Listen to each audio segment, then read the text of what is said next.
Hello guys, once again welcome back to my YouTube channel the math man Mushkila. मैं मुश्किला मैं आप सभी का अपने YouTube channel the math man Mushkila में बहुत बहुत स्वागत करता हूं। मैं आपके लिए लेके आया हूं क्लास 11 के एक आर डी शर्मा की सीरीज, जहां पे अभी अभी हम लोगों ने खत्म किया हुआ है set theory chapter 1 from R D Sharma. हम लोगों ने सेट थ्योरी को बहुत डिटेल में पढ़ा हुआ है। अगर अभी तक आपने सेट थ्योरी नहीं कवर किया है मेरी वीडियो से, तो मैं एक बार रिक्वेस्ट करना चाहूँगा कि एक बार आप उसको पढ़ने की कोशिश करें। May be you will learn a lot of new thing from my videos. आप मेरी वीडियो से बहुत सारी नई चीज़ें सीखेंगे और बहुत सारे छोटे छोटे से कॉन्सेप्ट सीखेंगे जो आपके लिए बहुत यूजफुल होंगे। इस सेगमेंट में मैं क्या पढ़ाने वाला हूँ आपको, मैं पढ़ाने वाला हूँ आपको रिलेशन। तो हम यहाँ पे क्या पढ़ने वाले हैं, हम यहाँ पे चैप्टर 2 पढ़ने वाले, आर डी शर्मा से पढ़ने वाले और चैप्टर 2 रिलेशन पढ़ने वाले। तो चलिए बिना टाइम वेस्ट के कंटिन्यू करते हैं अपना second chapter relation from R D Sharma. तो हम इस चैप्टर में क्या क्या पढ़ने वाले हैं, हम इस चैप्टर में पढ़ने वाले हैं सबसे पहले हम पढ़ेंगे ऑर्डर पेयर के बारे में कि ऑर्डर पेयर्स हमारे क्या होते हैं।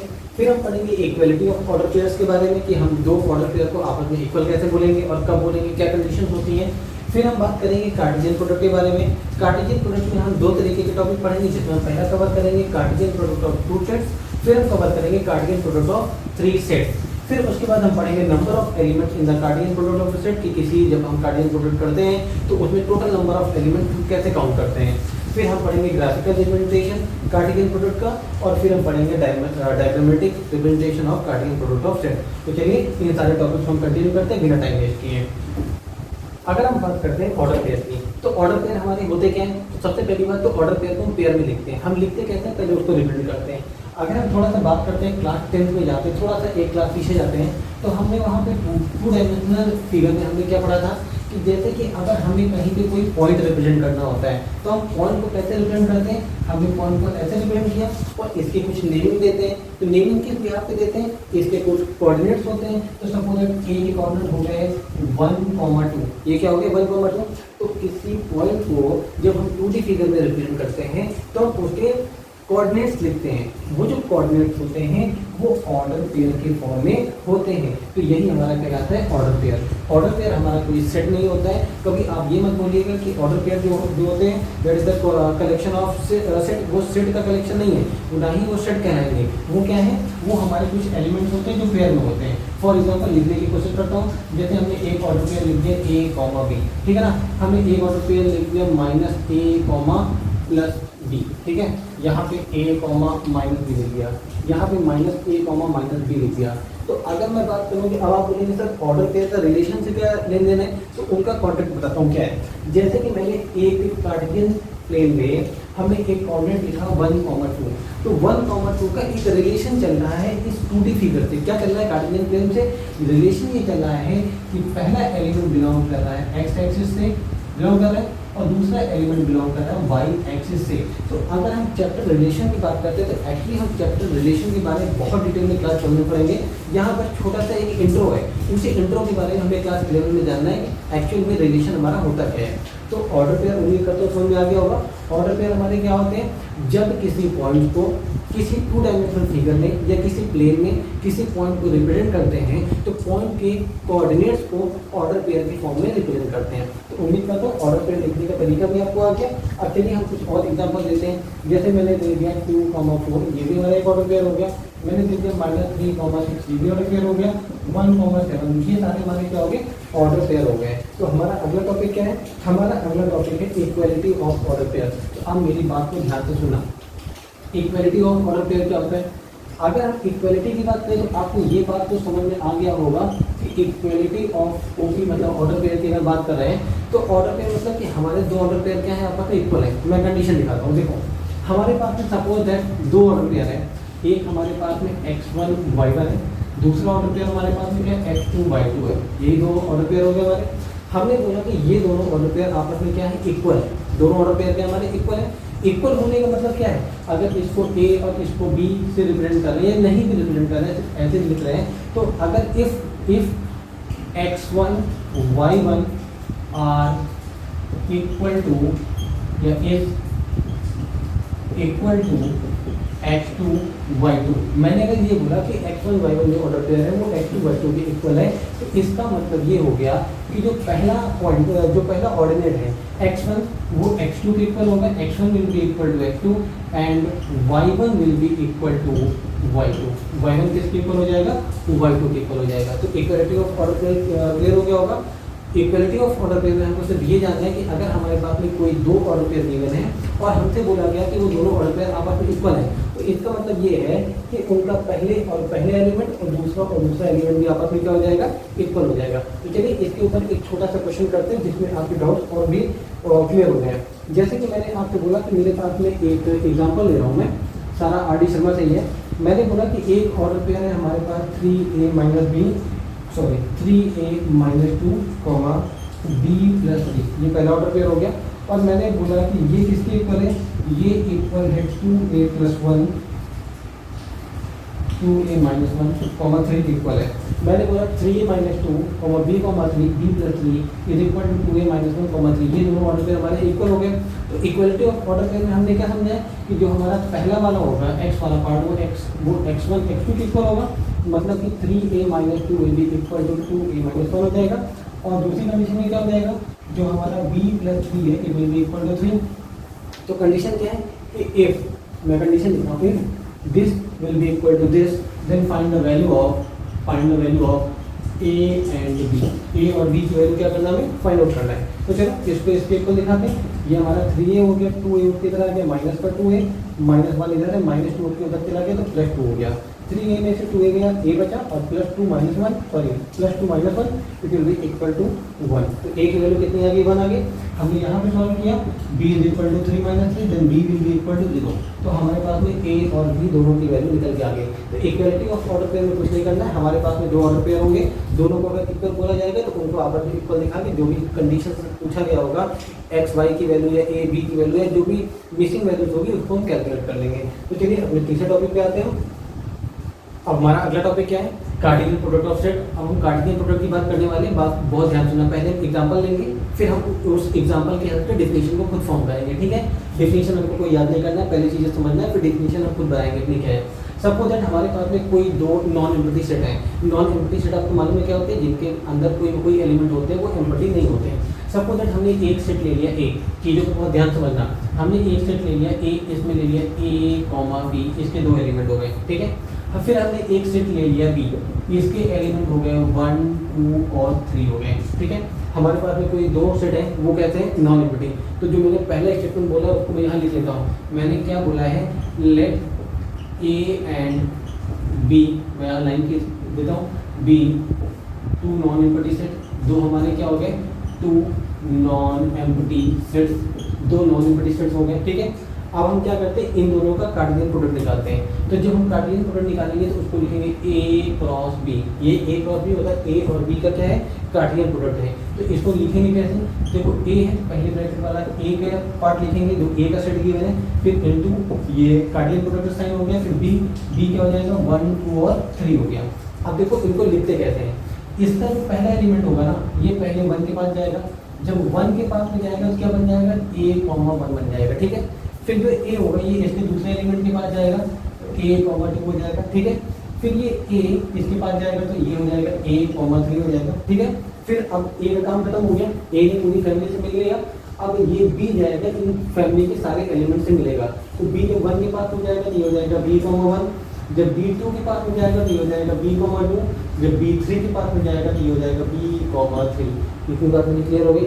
अब मेरी बात सुनो, हमने क्या निकाला, हमने a क्रॉस b मतलब a और b का कार्टेशियन प्रोडक्ट निकाला। तो हमने यहाँ पे लिखा let a and b be two non empty set, then when we find CP मतलब Cartesian product of a cross b, then तब क्या होगा, देखो जितने भी इसके पहले एलिमेंट होंगे, जितने भी ऑर्डर पेयर बनेंगे, देखो ऑर्डर पेयर बन रहे हैं, ये पहला ऑर्डर पेयर, दूसरा, तीसरा, चौथा, पांचवा, छठे, सारे ऑर्डर पेयर बन रहे हैं। इन ऑर्डर पेयर का जो पहला एलिमेंट होगा, किसी भी ऑर्डर पेयर का जो पहला एलिमेंट होगा वो हमेशा सेट ए से बिलोंग कर रहा होगा क्योंकि ए पहले है। और इन सारे ऑर्डर पेयर का जो दूसरा एलिमेंट होगा, मतलब 1, 2, 3, 1, 2, 3 दूसरा एलिमेंट, वो सेट बी से बिलोंग कर रहा होगा। इतनी बात मेरी क्लियर है। तो कहने मतलब ये है कि जब हम ए और बी मतलब ए और बी का कार्टेशियन प्रोडक्ट निकालते हैं तो जो हमारे पास ऑर्डर पेयर ए बी आता है वो जो पहला एलिमेंट होता है वो ए बिलोंग करता है पहले सेट से। ए क्रॉस बी अगर हम निकालते हैं तो ए बिलोंग करेगा पहले सेट ए से और बी बिलोंग करेगा दूसरे सेट बी से। इतनी बात मेरी क्लियर होगी। मैं क्या समझाना चाह रहा हूँ, मैं फिर से एक एग्जांपल देता हूँ, इसी को रिवर्स करके लिखता हूँ। सपोज दैट मैंने निकाला बी क्रॉस ए। अब देखो बी क्रॉस ए में क्या है, यहाँ बी आ गया मतलब पहले हम बी के एलिमेंट लिखेंगे तो बी क्या हो जाएगा हमारा 1 2 3 हो जाएगा। फिर ए तो हमने ए के लिख दिया, ए क्या है हमारे पास में ए कॉमा बी। अब जरा बी क्रॉस ए का कार्टेशियन प्रोडक्ट निकालते हैं तो हमारे पास में क्या आएगा, पहले वन देखो एक फैमिली है दूसरी फैमिली से मिलने जा रही है तो पहले ये दो लोग आए थे हस्बैंड वाइफ आए थे, इनके घर में तीनों लोगों से मिले। अब इनके मेंबर्स आए हैं इनके घर में मिलने जा रहे हैं, ठीक है ना। तो पहले 1 जाएगा इन दोनों से मिलके आएगा तो ये हो गया 1 कॉमा ए और 1 कॉमा बी। 1 में मुलाकात कर लिया। अब 2 जाएगा इन दोनों से मिलके आएगा तो 2 कॉमा ए 2 बी के पास में जाएगा तो 2 कॉमा बी। फिर 3 जाएगा तो ये कितना बन जाएगा, ये बन जाएगा 3 कॉमा ए और 3 कॉमा बी और ये हमारा बंद हो गया। अब जरा इस बी क्रॉस ए में एक चीज ध्यान से देखना, क्या देखना कि बी क्रॉस ए में जितने भी ऑर्डर पेयर बने हैं हमारे, जितने भी ऑर्डर पेयर बने हैं उनका जो पहला एलिमेंट है, पहला एलिमेंट देखो क्या है, इसका 1 है, इसका भी 1 है, इसका 2 है, इसका 2 है, इसका 3 है, इसका 3 है। जितने भी पहले एलिमेंट हैं अगर हम बी क्रॉस ए निकालते हैं और हमारे पास में कोई भी ऑर्डर पेयर मान लो ए बी निकल के आता है तो जो ए होगा वो बिलोंग करेगा सेट बी से और जो बी होगा वो बिलोंग करेगा सेट ए से। तो उम्मीद करता हूँ मेरी इतनी सी बातें क्लियर होंगी। अगर कोई दिक्कत है तो मुझे कमेंट बॉक्स में लिख के भेजो, मैं उसका सॉल्यूशन बताऊंगा कि उसका सॉल्यूशन क्या होगा। तो यहाँ से कार्टेशियन प्रोडक्ट ऑफ सेट हमारा खत्म होता है। अब हम बात करते हैं Cartesian product of 3 set. 3 set लेते हैं और उनके कार्टेशियन प्रोडक्ट की बात करते हैं। अब हम बात करते हैं कार्टेशियन प्रोडक्ट ऑफ 3 सेट की। अभी तक हमने 2 की बात कर ली, अब 3 की, ठीक है। सपोज दैट सेट ए है, सेट बी है, सेट सी है। हमेशा याद रखना है जब भी कार्टेशियन प्रोडक्ट निकालना होगा तो नॉन एम्प्टी सेट का होना जरूरी है। इन केस अगर वो एम्प्टी सेट होते हैं, सपोज दैट दोनों एम्प्टी सेट हो गए तो जो रिजल्ट आएगा हमारा एक क्रॉस बी वो भी क्या आएगा, एम्प्टी सेट आएगा, ठीक है ना। चलो अब आगे बात करते हैं। सपोज दैट हमें निकालना है ए क्रॉस बी क्रॉस सी, मतलब तीनों का कार्टेशियन प्रोडक्ट निकालना है। तो मेरी बात सुनना पहले, जब हमारे पास में ए बी सी कोई 3 सेट होंगे, ए बी एंड सी कोई 3 सेट होंगे और कैसे होंगे, नॉन एम्प्टी सेट, जो एम्प्टी नहीं होंगे। तो हमारे पास में जो ऑर्डर पेयर निकल के आएगा वो ए बी सी के फॉर्म में आएगा। मतलब जो ऑर्डर पेयर आएगा उसमें 3 एलिमेंट होंगे, ट्रिपलेट होंगे। कितने एलिमेंट होंगे, 3 होंगे ट्रिपलेट। जब 2 थे तो डबलेट निकल के आ रहा था, ऑर्डर पेयर में 2 एलिमेंट थे। अब ऑर्डर पेयर में कितने आएंगे, 3 एलिमेंट आएंगे। जो पहला एलिमेंट होगा ए वो पहले सेट से बिलोंग करेगा क्योंकि हमने यहाँ पे क्या निकाला है, हमने यहाँ निकाला A cross B cross C, A B C का। तो पहला एलिमेंट ए से होगा। फिर हमारा जो दूसरा एलिमेंट होगा वो बिलोंग करेगा सेट बी से और तीसरा एलिमेंट बिलोंग करेगा सेट सी से। तो चलो बात करते हैं ए क्रॉस बी। हमारा सेट ए कितना गिवन है, ए गिवन है 1,2 गिवन है, बी कितना गिवन है 3 4 गिवन है और सी कितना गिवन है 4 5 और 6 गिवन है, ये गिवन है। चलो हम शुरू करते हैं। तो सबसे पहले ए और बी का निकालेंगे, फिर जो हमारे ऑर्डर पेयर बनेंगे डबलेट के आएंगे क्योंकि ए और बी का निकालेंगे तो हम 2 ही तो सेट मल्टीप्लाई कर रहे हैं ना, तो ऑर्डर पेयर भी कैसा आएगा, डबलेट आएगा। तो पहले डबलेट निकाल लेते हैं फिर उन ऑर्डर पेयर को इनसे मल्टीप्लाई करेंगे, ठीक है। चलो शुरू करते हैं। पहले 1 को इन दोनों से मिला देते हैं। तो हमने देखा ये हमारे पास में आ गया 1,3 आ गया। फिर 1 4 के पास चला गया तो 1,4 आ गया। फिर 2 इन दोनों के पास जाएगा तो 2,3 आ गया और 2,4 आ गया। अब इसको बॉक्स में बंद कर लेता हूँ। इसका जो कार्टेशियन प्रोडक्ट निकालना है वो 4 5 और 6 के साथ निकालना है। तो 1 3 जब 4 के पास में जाएगा तो ये बन जाएगा 1,3,4, पहला ऑर्डर पेयर आ गया। फिर 1 3 5 के पास जाएगा तो 1 3 और 5 आ जाएगा। 1 3 जब 6 के साथ में जाएगा तो 1 3 और 6 आ जाएगा। 1 4 जब 4 के पास जाएगा तो 1 4 4 आ जाएगा। 1 4 जब 5 के पास में जाएगा तो 1 4 5 आ जाएगा। तो उम्मीद करता हूँ अब आपको लिखना आ रहा होगा। और ऐसे करते हुए जो हमारा लास्ट ऑर्डर पेयर होगा, जब लास्ट के पास में जाएगा तो सबसे लास्ट एलिमेंट निकल के आ जाएगा 2, 4, 6। तो ऐसे करके हमारे ऑर्डर पेयर निकल के आ जाएंगे। तो उम्मीद करता हूँ ट्रिपलेट की कहानी आपको क्लियर होगी। अब हम निकालते हैं कि नंबर ऑफ एलिमेंट किसी कार्टेशियन प्रोडक्ट को जब हम निकालते हैं तो हमें कैसे मालूम पड़ेगा कि टोटल नंबर ऑफ कितने ऑर्डर पेयर है, कितने एलिमेंट्स हमारे उसमें निकल के आने वाले हैं। अगर सपोज दैट हमारे पास में 2 सेट हैं, एक सेट ए है जिसमें एलिमेंट है 1 2 3 4 5 6, ठीक है, बस ये 6 एलिमेंट है। एक सेट ए है जिसके पास में कितने एलिमेंट है, 6 हैं। फिर हमने निकाला एक सेट बी के एलिमेंट हैं ए बी सी, सिर्फ कितने, 3 हैं। तो जब हम ए और बी का कार्टेशियन प्रोडक्ट निकालेंगे तो ए और बी का कार्टेशियन प्रोडक्ट में जो भी वैल्यू, जो भी ऑर्डर पे आएंगे हम उनको यहाँ पे लिख लेंगे, ठीक है, लिखना बता दिया हूँ मैं। तो अगर मैं आपसे पूछता हूँ total number of element in A cross B, मतलब ए और बी का जब हमने कार्टेशियन प्रोडक्ट निकाला तो उसमें नंबर ऑफ एलिमेंट्स कितने आएंगे, तो then it will be equal to number of element in A into number of element in B. इतनी बात मेरी क्लियर होगी। चलो बात करते हैं। ए में नंबर ऑफ एलिमेंट मतलब एन ए मतलब होता है cardinal number of element in set A. N A बता चुका हूँ ऑलरेडी, जब सेट थ्योरी मैंने पढ़ाया तो वहाँ बताया हुआ था। तो एन ए के पास हो गए 1 2 3 4 5 6, तो यहाँ पे 6 आ जाएगा। फिर एन बी में कितने एलिमेंट है 1 2 3, तो multiplied by 3 it will be equal to 18। मतलब number of element in A cross B will be equal to 18। तो उम्मीद करता हूँ कार्टेशियन प्रोडक्ट के टोटल नंबर ऑफ एलिमेंट्स आपको निकालना आ गया होगा। अब हम निकाल लेते हैं, एक हमारा छोटा सा टॉपिक और बचा हुआ है, उसको भी कवर कर लेते हैं।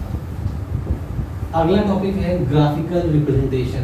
तो देखो ग्राफिकल रिप्रेजेंटेशन में आपको कुछ खास वैसे पढ़ना नहीं है, मैं जो समझा रहा हूँ उसको समझो, ठीक है ना। ग्राफिकल रिप्रेजेंटेशन में क्या करना होता है, मैं हेडिंग भी लिख लेता हूँ, ग्राफिकल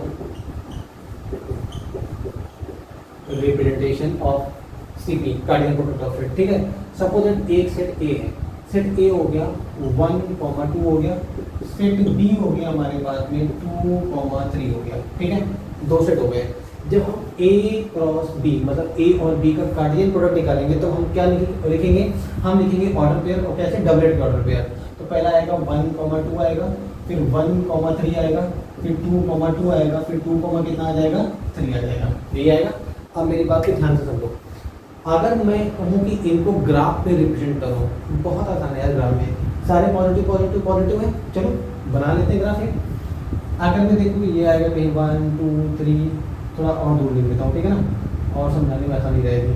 सपोज ये हो गया 1, ये हो गया 2, ये हो गया 3, फिर ये 1, ये 2, ये 3, ठीक है ना। अब जरा देखो पहला एलिमेंट क्या है 1, 2 मतलब x1 है, y क्या है 2, तो पहला एलिमेंट यहाँ पे आ गया। फिर 1, 3 1 है, फिर कौन सा 3 है, दूसरा एलिमेंट यहाँ पे आ गया। फिर 2, 2 यहाँ पे, 2 यहाँ पे, दूसरा एलिमेंट यहाँ पे आ गया। फिर 2, 3 फिर ये एलिमेंट आ गया। तो अगर अब कुछ लिखना है तो बस इनके नेमिंग कर देना कि ये कौन सा है, 1, 2 है, ये 1 2 है, ये 1, 3 है, ये 2, 2 है, और ये 2, 3 है। यही कहलाता है इनका ग्राफिकल रिप्रेजेंटेशन। इसको वैसे कुछ खास पढ़ने की जरूरत नहीं, क्योंकि ये आपके कोर्स में है जरूर, लेकिन इससे ज़्यादा क्वेश्चन निकल के नहीं आते हमारे, ठीक है ना। अब एक और टॉपिक बचा हुआ हमारा डायग्राम रिप्रेजेंटेशन, ठीक है ना। ये पढ़ना जरूरी है क्योंकि इसी के ऊपर सारे क्वेश्चन डिपेंड करेंगे रिलेशन के, ठीक है ना। तो इसको बहुत ध्यान से समझना। सपोज दैट मेरे पास में एक सेट है ए, इसको लिख लिया मैंने 1 2, और ठीक है, और हमारे पास में एक सेट बी है, वो हो गया ए बी और सी हो गया। अब मेरी बात सुनना ध्यान से, अब हम ग्राफिकल नहीं पढ़ रहे हैं, हम डायग्राम में रिप्रेजेंट करने जा रहे हैं, ठीक है ना। कहाँ पर रिप्रेजेंट करेंगे, डायग्राम में। अब हमने आपसे ये बोला कि ए और बी का कार्टेशियन प्रोडक्ट क्या होगा, तो आपको बताना पड़ेगा कि सर पहले1 को ए के पास लेके जाएंगे तो 1, ए हो जाएगा। फिर 1 बी के पास में जाएगा तो 1, बी, फिर 1, सी, फिर 2, ए, फिर 2, बी, और फिर 2, सी, यही आएगा हमारा, ठीक है।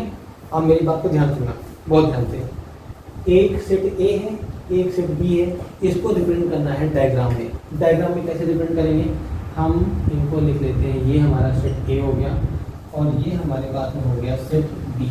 सेट ए में कितने एलिमेंट है, 2 हैं, एक 1 है, दूसरा क्या है 2 है। सेट बी में कितने एलिमेंट है, ए बी और सी। अब मेरी बात ध्यान सुनना, कार्टेशियन प्रोडक्ट एक्चुअल में होता क्या है। कार्टेशियन प्रोडक्ट क्या होता है, 2 सेट के बीच का एक रिलेशन होता है। कार्टेशियन प्रोडक्ट क्या होता है, 2 सेट के बीच का एक रिलेशन होता है। एक फैमिली ए है, एक फैमिली बी है। जब ए बी के पास मिलने आ रही थी तो ए के सारे एलिमेंट बी के सारे एलिमेंट से मिल रहे थे। जब बी ए के पास आ रहा था मिलने के लिए तो बी के सारे एलिमेंट ए से मिल रहे थे, ऐसे कुछ चल रहा था। तो ये एक फैमिली का रिलेशन हो गया। सिमिलरली यहाँ पे जो कार्टेशियन प्रोडक्ट पढ़ते हैं हम, तो दो सेट का रिलेशन लिखते हैं। दो सेट का क्या लिखते हैं, रिलेशन। देखो ये सेट ए हो गया, सेट ए के एलिमेंट 1 2 है, सेट बी के एलिमेंट ए बी सी हैं, तो 1 सबसे पहले किसके पास जाएगा, ए से मिलेगा, एक संबंध बनाएगा, एक रिलेशन बनाएगा, फिर ए 1 बी के पास जाएगा, फिर 1 किसके पास जाएगा, सी के पास में जाएगा। कुछ ऐसे एरो डायग्राम बनेगा हमारा, ठीक है। अगर हम 2 की बात करें तो 2 पहले ए के पास में जाएगा, फिर हमारा 2 बी के पास में जाएगा, फिर हमारा 2 किसके पास में जाएगा, सी के पास में जाएगा। तो ये हमारा होता है एक कार्टेशियन प्रोडक्ट का डायग्राम। अब इसके बारे में हम रिलेशन में और डिटेल में पढ़ेंगे। अभी सिर्फ इतना याद रखना है कि ये डायग्राम रिप्रेजेंट कर रहा है सेट ए और बी के बीच के रिलेशन का, कि 1 का रिलेशन किन किन एलिमेंट के साथ में, 1 ए के साथ में, बी के साथ में और सी के साथ में, 2 का रिलेशन 1 ए के साथ में, बी के साथ में और सी के साथ में। तो उम्मीद करता हूँ कि ये आपको डायग्राम का जो रिप्रेजेंटेशन था कार्टेशियन प्रोडक्ट का, ये आपको क्लियर हो गया होगा। अब मैं कुछ क्वेश्चंस कराता हूँ, ठीक है ना, और क्वेश्चन की हेल्प से देखते हैं हमने कॉन्सेप्ट में अभी तक क्या सीखा है। हम बात करते हैं एक्सरसाइज 2.1 का क्वेश्चन नंबर 1 की।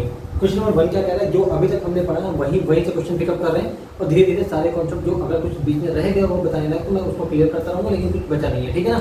अब बात कर सुनो मेरी।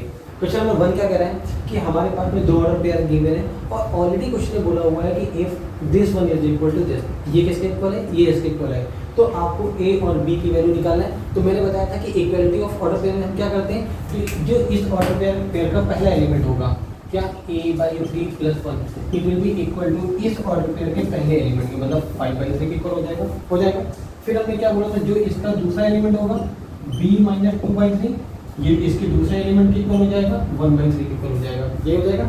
अब मेरी बात को ध्यान देना, हमने a/3 को a/3 लिखा क्योंकि हमने a की वैल्यू निकालना है, तो 1 को उधर भेजते हैं, तो 5/3 - 1 हो जाएगा। उम्मीद करता हूँ ये तो सॉल्व करना आता होगा।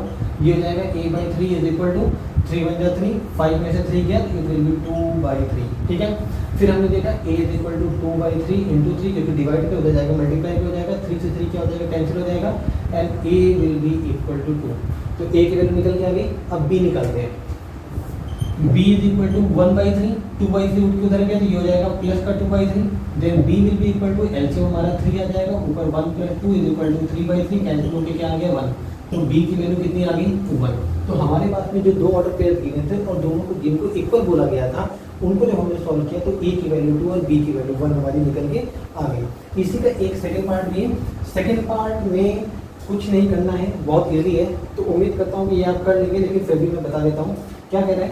कह रहा है कि if x + 1, 1 is equal to 3, y - 2, ये क्वेश्चन की मैंने फिर से हमें कह रहा है कि 2 ऑर्डर पेयर हमारे इक्वल है और आपको x और y की वैल्यू निकालना है। तो कुछ नहीं करना है, जो इसका पहला एलिमेंट है x + 1 वो इक्वल टू 3 हो जाएगा, तो x इज इक्वल टू हो जाएगा 3 - 1, क्योंकि +1 उसको उधर गया -1, and x will be equal to 2।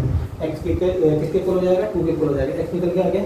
अब हम y निकालते हैं, इसका पहला एलिमेंट इसका दूसरा एलिमेंट इसके दूसरे एलिमेंट के इक्वल हो जाएगा, it will be equal to y - 2, तो 1 - 2 की तरह आएगा तो +2 is equal to y, then 3 will be equal to y। तो x की वैल्यू 2 निकल के आ गई और y की वैल्यू कितनी निकल के आ गई 3। तो उम्मीद करता हूँ फर्स्ट के दोनों पार्ट आपको क्लियर होंगे। अब हम क्वेश्चन नंबर 2 पे आते हैं।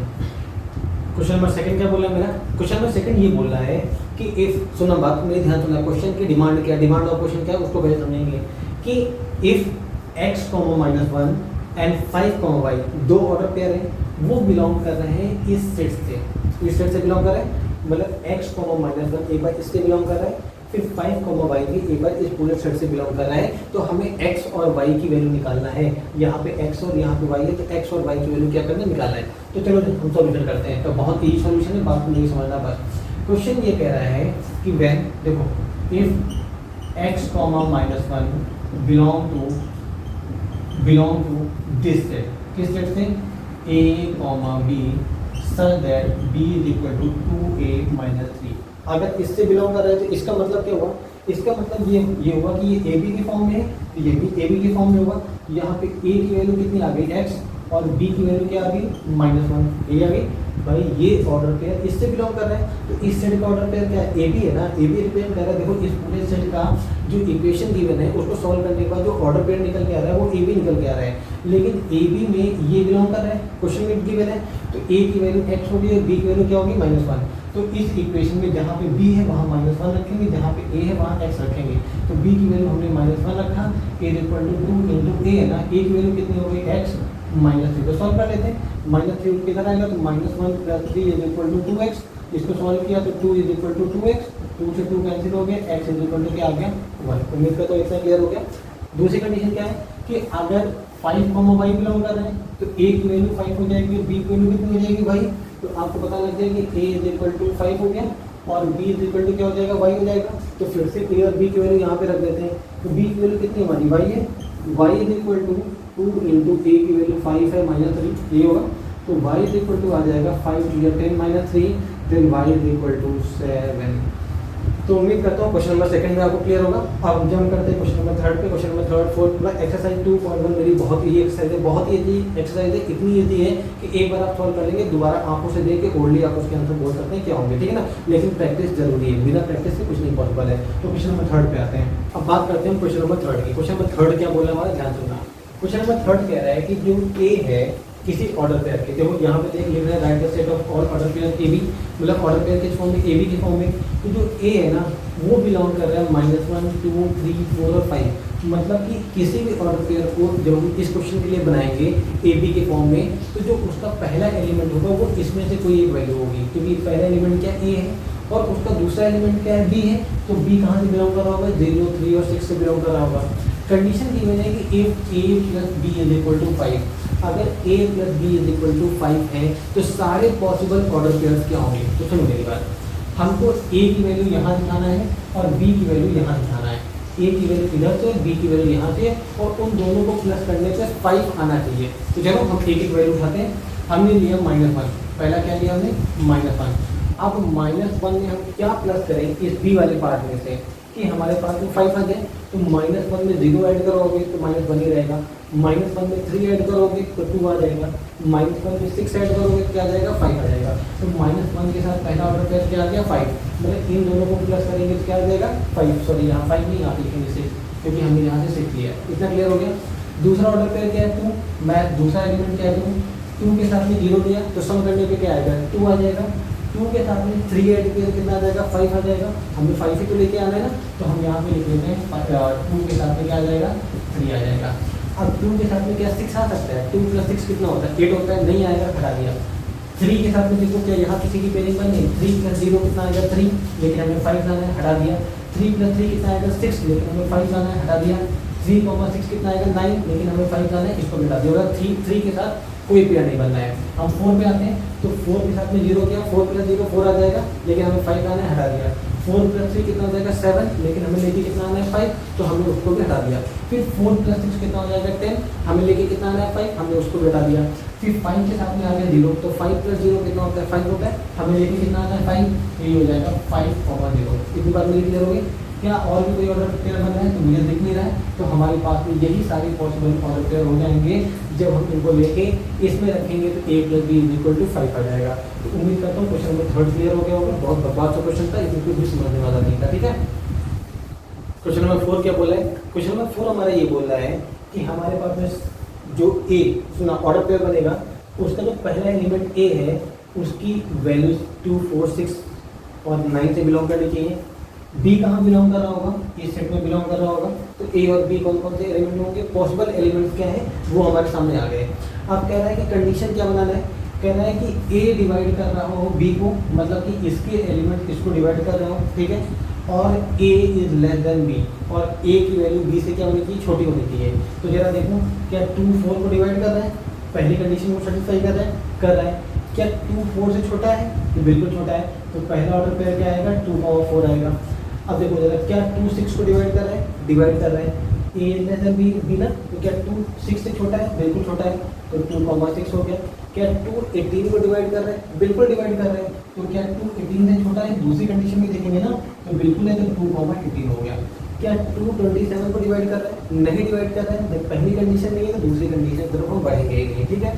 आगे बात करते हैं, आगे क्या हो जाएगा 4 है, क्या 4 4 को डिवाइड कर रहा है, बिल्कुल डिवाइड कर रहा है, लेकिन दूसरी कंडीशन देखो a is less than b, मतलब कि यहाँ का एलिमेंट इससे छोटा होना चाहिए, तो क्या 4 4 से छोटा है, नहीं है ना, 4 तो 4 के इक्वल है, तो इसको हम नहीं लेंगे क्योंकि दूसरी कंडीशन सेटिस्फाई नहीं कर रहा है। फिर हमने देखा क्या 6 4 को डिवाइड कर रहा है, नहीं कर रहे हैं, क्या 6 को डिवाइड कर रहा है, सॉरी अभी मैंने 4 की कंडीशन पूरी नहीं चेक किया, क्या 4 6 को डिवाइड कर रहे हैं, नहीं कर रहे हैं, क्या 4 18 को डिवाइड कर रहे हैं, नहीं कर रहे हैं, क्या 427 को डिवाइड कर रहा है? नहीं कर रहा है। आगे बढ़े, अब हम आते हैं 6 पे। क्या 6 4 को डिवाइड कर रहा है? नहीं कर रहा है। क्या 6 6 को डिवाइड कर रहा है? कर रहा है। पहली कंडीशन सेटिस्फाई हो रही है, लेकिन दूसरी नहीं सेटिस्फाई हो रही है, क्योंकि ये वाली वैल्यू इसके बराबर हो गई, बल्कि वो छोटी वाली की थी। ठीक है, चलो आगे बात करते हैं। क्या 6 18 को डिवाइड कर रहा है? बिल्कुल डिवाइड कर रहा है। देखो 6 18 को डिवाइड कर रहा है, पहली कंडीशन सेटिस्फाई है, और कह रहा है पहली वैल्यू दूसरी से छोटी होनी चाहिए, तो पहली वैल्यू दूसरे से छोटी है। बात मेरी क्लियर होगी? आगे बात करते हैं। क्या 6 27 को डिवाइड कर रहा है? जल्दी नहीं कर रहा है। 6 कैसे डिवाइड करेगा? 6 तो उन एलिमेंट को डिवाइड करता है जिसको 2 और 3 दोनों डिवाइड करते हैं। रूल्स ऑफ डिविजिबिलिटी क्लियर होनी चाहिए ना। तो अगर ये 3 से डिवाइड हो रहा है तो ये 2 से नहीं डिवाइड हो रहा है ना मेरा। चलिए आगे बात करते हैं। तो 6 27 को डिवाइड नहीं कर रहा है। आप देखो 9 पे आते हैं। 9 4 से पहली बात तो बड़ा है, तो डिवाइड करेगा ही नहीं। ये भी हो गया। 9 और 18 का पेयर बनेगा। क्यों? क्योंकि 9 18 को डिवाइड कर रहा है और 9 18 से छोटा है। अब क्या 9 27 को डिवाइड कर रहा है? बिल्कुल डिवाइड कर रहा है। तो 9 27 को डिवाइड कर रहे हैं और 9 27 से छोटा भी है। तो हमारे सारे पॉसिबल ऑर्डर पेयर हमारे निकल के आ गए हैं, जो हमारी गिवन दोनों कंडीशन को भी सेटिस्फाई कर रहे हैं, और हमारे पास में वो ऑर्डर पेयर की एक लिस्ट भी बन के तैयार हो गई। तो क्वेश्चन नंबर 4 हमारा ओके हो गया। अब क्वेश्चन नंबर 5 की तरफ बढ़ते हैं। क्वेश्चन नंबर 5 क्या बोला है? क्वेश्चन नंबर 5 हमारा ये बोल रहा है कि सेट ए है, सेट बी है, हमको कार्डियल प्रोडक्ट निकालना है किसका? ए क्रॉस बी और बी क्रॉस ए का। तो उम्मीद करते हैं आपको ये क्वेश्चन बहुत ईजी लगा होगा। तो ये आपको होमवर्क दे देता हूँ मैं, ठीक है ना। तो ये आप खुद घर में करके रखेंगे, क्योंकि ऑलरेडी मैं इसके ऊपर काफ़ी सारे क्वेश्चन बता चुका हूँ कि ए क्रॉस बी और बी क्रॉस ए कैसे निकालना है। तो क्वेश्चन नंबर 5 आपका होमवर्क है। क्वेश्चन नंबर 6 हम कंटिन्यू करवाते हैं। क्वेश्चन नंबर 6 क्या बोला है? क्वेश्चन नंबर 6 हमारा ये बोल रहा है कि हमारे पास में एक सेट ए है, सेट बी है। सबसे पहले हमको ए क्रॉस बी निकालना है, मतलब कार्टेशियन प्रोडक्ट ए और बी का निकालना है। फिर हमको उसको ग्राफिकल तरीके से रिप्रेजेंट करना है। तो चलो हम कंटिन्यू करते हैं हमारा सॉल्यूशन में पहला पार्ट क्या है? ए क्रॉस बी निकालना है, मतलब ए और बी का कार्टेशियन प्रोडक्ट निकालना है। तो जहाँ पे ए है वहाँ पे ए के एलिमेंट लिख लेते हैं। ए के एलिमेंट हो जाएंगे 1 2 3। बी है, बी के एलिमेंट हमारे पास में क्या हो जाएंगे? 3 4 जाएंगे। ये हो जाएगा। हम ए और बी का कार्टेशियन प्रोडक्ट निकाल लेते हैं। दो फैमिली आपस में मिलेंगे, उनके सारे एलिमेंट्स एक दूसरे से मिलेंगे। तो चलो हम निकालते हैं। 1 पहले 3 से मिलेगा, तो ये हो जाएगा 1 3। 1 4 से मिलेगा, तो 1 4। फिर हमारा 2 3 और 2 4, फिर 3 3, फिर 3 4। ये हमारे हो जाएंगे। तो ये हमारा ए क्रॉस बी निकल के आ गया। ए क्रॉस बी निकालना मैं बता चुका हूँ, ठीक है। अब देख सेकंड पार्ट क्या करें कि इसको ग्राफिकल तरीके से आप रिप्रेजेंट करें। बहुत इजी यार, क्लास 9 10 में तो यही पढ़ते आ रहे हैं। चलो ग्राफिकल तरीके से रिप्रेजेंट करते हैं। ये हमने ग्राफ बना लिया। तो हमारी हाईएस्ट वैल्यू एक्स की जा रही है 3 और वाई की हाईएस्ट वैल्यू कितनी आ रही है? 4 जा रही है। तो मैं बड़ा सा बना लेता हूँ 1 2 3 और 1 2 3 और 4। ये हो गया। अब मेरी बात सुनो, 1 3 कोऑर्डिनेट कहाँ जाएगा? एक्स की वैल्यू 1 है और वाई की वैल्यू 1 2 3 है। तो कोऑर्डिनेट पहले यहाँ पे आ गया। तो इसको मैं लिख लेता हूँ। ये हो जाएगा 1 3। इसको मैंने ऐसे और इसको ऐसे करके हमने लिख कर दिया। हो गया पहला पॉइंट, ठीक है। फिर दूसरा क्या? 1 4 है। 1 यहाँ पे 4, अगला पॉइंट यहाँ हो गया। ये 1 4 हो गया। तो इसको मैंने ऐसे और इसको ऐसे करके लिख कर दिया। ओके, आगे बात करते हैं। फिर 2 3। 2 यहाँ पे देखो, ये पहली वैल्यू एक्स की होती है, दूसरी वाई एक्सिस पे जाती है। मालूम है ना सबको? नहीं मालूम तो भाई क्लास 10 वाले लेक्चर में दोबारा उठा के पढ़ लो जाके, ठीक है ना। एक्स की वैल्यू 2 है, वाई की वैल्यू कितनी थी? तो 1 2 3। तो 2 3 कहाँ जाएगा? यहाँ जाएगा। तो इसको मैंने ऐसे बढ़ाया और इसको ये बढ़ाया। तो ये हो गया 2 3। उम्मीद है कितनी बात मेरी क्लियर होगी। फिर 2 4 है। तो 2 4 यहाँ पे आ जाएगा। देखो 2 यहाँ पे 4 यहाँ पे, दोनों को मिलाया मैंने। तो ये हो जाएगा 2 4 हो जाएगा। फिर आगे बात करता हूँ 3 3। एक्स की वैल्यू 3 है, वाई की वैल्यू 3 है। इसको मैंने मिलाया, ये आ गया। तो ये हमारा हो गया 3 3 हो गया, ठीक है। अब अगला लास्ट क्या? 3 4 है, मतलब एक्स की वैल्यू वाई 3 और वाई की वैल्यू 4 है। ये कोऑर्डिनेट हमारे यहाँ आ गए। ये हो जाएगा 3 4। तो उम्मीद करता हूँ कि ग्राफिकल तरीके से भी आपको चीज़ें क्लियर हो गई होंगी। अगर नहीं हुई तो एक बार पुरानी वीडियो मेरे उठा के देख लें। अगर तब भी नहीं हुई तो क्लास 10 की वीडियो जाकर उठा के देख लें आपके, वहाँ क्लियर हो जाएगा कि ग्राफिकल तरीके से कैसे रिप्रेजेंट करते हैं, ठीक है ना। चलो आगे बात करता हूँ क्वेश्चन नंबर 7 पे। हम कंटिन्यू करते हैं क्वेश्चन नंबर 7। क्वेश्चन नंबर 7 क्या करें? सॉल्यूशन देखो, बहुत इजी है यार, इससे ये तो कोई क्वेश्चन ही नहीं है। देखो सेट ए गिवन है, सेट बी गिवन है। पहले करें ए क्रॉस बी निकालो। तो अगर आपको आ रहा है तो वीडियो को पॉज करो, पहले ये सारे पार्ट निकालो, फिर वीडियो को प्ले करो। देखो कि आपकी वैल्यूज और मेरी वैल्यूज, मतलब मेरे आंसर और आपके आंसर बिल्कुल सेम आ रहे कि नहीं आ रहे। नहीं आ रहा है तो देखना गलती क्या है। अगर आ रहा है तो प्लीज़ वीडियो को पॉज करें और उसके बाद आगे कंटिन्यू करें। तो चलो मैं यहाँ निकालता हूँ ए क्रॉस बी। ए कितना है हमारे पास में? सबसे पहले निकालूँ मैं ए क्रॉस बी। ए की वैल्यू कितनी है हमारे पास में? ए की वैल्यू 1 2 और 3 है। फिर बी है, बी हमने कितना लिखा? 2 4 लिखा। इतनी बात मेरी क्लियर होगी। अब चलो ए क्रॉस बी निकालते हैं। 1 2 के पास में जाएगा, 3 हो जाएगा 1,2, फिर 1 4 के पास में जाएगा तो 1,4, फिर 2 2 के पास में जाएगा 2,2, फिर 2 4 के पास में जाएगा 2,4 हो गया। फिर आगे बात करते हैं, फिर 3 2 के पास में जाएगा तो इट विल बी 3,2, फिर 3 4 के पास में जाएगा तो 3,4, यही हो गया। फिर हमें ये हमारा निकल के आ गया A क्रॉस B। अब हमको निकालना क्या है, B क्रॉस A। अब यहाँ पे एक मजेदार बात बताता हूँ, मेरी बात को सुनना ध्यान से, ठीक है ना। अगर अच्छा चलो मैं पहले प्रूफ करके दिखाता हूँ, मैं सॉल्व करता हूँ, फिर मैं मजेदार बात बताता हूँ। B क्रॉस A, ये हमारा A क्रॉस B निकल के आ गया, ठीक है ना। B क्रॉस A, B की वैल्यू लिख लेते हैं, B की वैल्यू कितनी है 2,4 होगी, और इसका निकालना है कार्टेशियन प्रोडक्ट 1 2 3 के साथ में। तो जरा देखो ये B क्रॉस A क्या कहलाएगा, B की वैल्यू 2 है, 2 1 के पास जाएगा तो ये हमारा हो जाएगा 2,1 हो जाएगा, फिर 2,2 हो जाएगा, फिर 2,3 हो जाएगा हमारा, फिर हमारा 4,1 हो जाएगा, 4 1 के पास में आएगा, फिर 4,2 हो जाएगा, और फिर 4 3 के पास में आएगा, तो ये हमारा हो जाएगा 4,3। तो उम्मीद करता हूँ इतनी बात तो मेरी क्लियर होगी। अब तुमको मज़ेदार बात क्या है वो मैं बताता हूँ, ठीक है ना।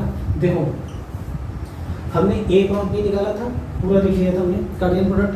अगर हम इनके सारे के सारे ऑर्डर पेयर को उल्टा करके लिखते हैं, जो पहले लिखा है उसको दूसरे नंबर पे कर देते हैं, जो दूसरे नंबर पे लिखा है उसको पहले नंबर कर देते हैं, दोनों को आपस में इंटरचेंज कर देते हैं। तो हमारे पास में क्या निकलेगा भाई, B क्रॉस A निकल के आ जाएगा। देखो ना A B है ना, A B इसको पलट दिया तो B आगे आ गया और A पीछे चला गया। इनके सारे एलिमेंट देखो 1,2 था, ये उल्टा होके क्या बन जाएगा 2,1, 1,4 था उल्टा होके क्या बन जाएगा 4,1, 2,2 था उल्टा होके 2,2 हो जाएगा, 2,4 उल्टा होके क्या हो जाएगा 4,2, 3,2 उल्टा होके क्या हो जाएगा 2,3, और 3,4 उल्टा होके क्या हो जाएगा 4,3। वही ऑर्डर पेयर हमारे पास में आएंगे, सिर्फ उल्टा होके आएंगे, थोड़ा सा आगे पीछे हो जाएंगे। तो इससे तो कोई मतलब ही नहीं है हमारा, आपको मालूम है, क्योंकि एलिमेंट कहीं भी आगे लिखे पीछे लिखे, 2 बार लिखे 4 बार लिखे, सेट तुम्हारा वही कहलाएगा। बात मेरी क्लियर, आगे बात करता हूँ। तो A cross B cross A आ गया। अब A क्रॉस A आपका होमवर्क है, निकाल सकते हो भाई, कुछ नहीं करो, एक निकाल के दिखा देता हूँ, फिर B क्रॉस B निकालना।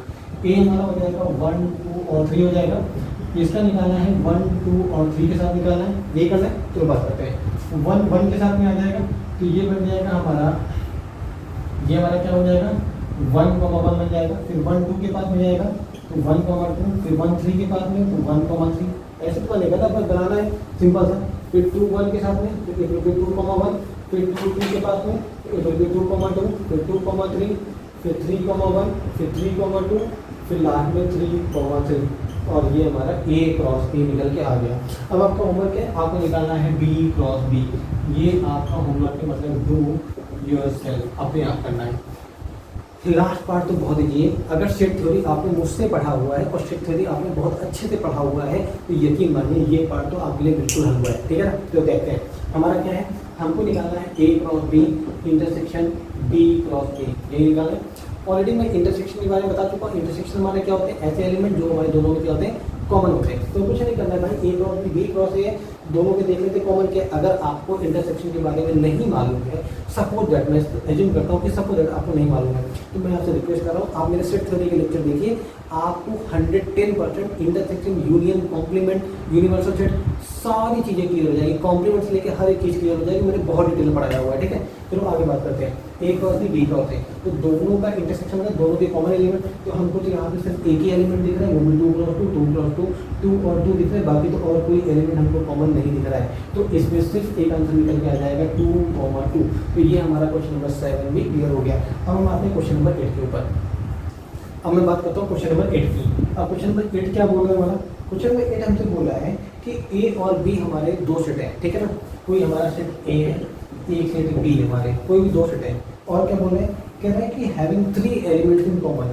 मैं एक एग्जांपल दे रहा हूँ, ठीक है ना, बात मेरी समझो। कह रहे हैं कि सेट A और सेट B के कोई 3 एलिमेंट्स कॉमन है। सपोज इसमें हो गया 1 2 3 और इसमें भी हो गया 1 2 3, तो ये तीन के तीनों एलिमेंट्स क्या हो गए हमारे कॉमन हो गए।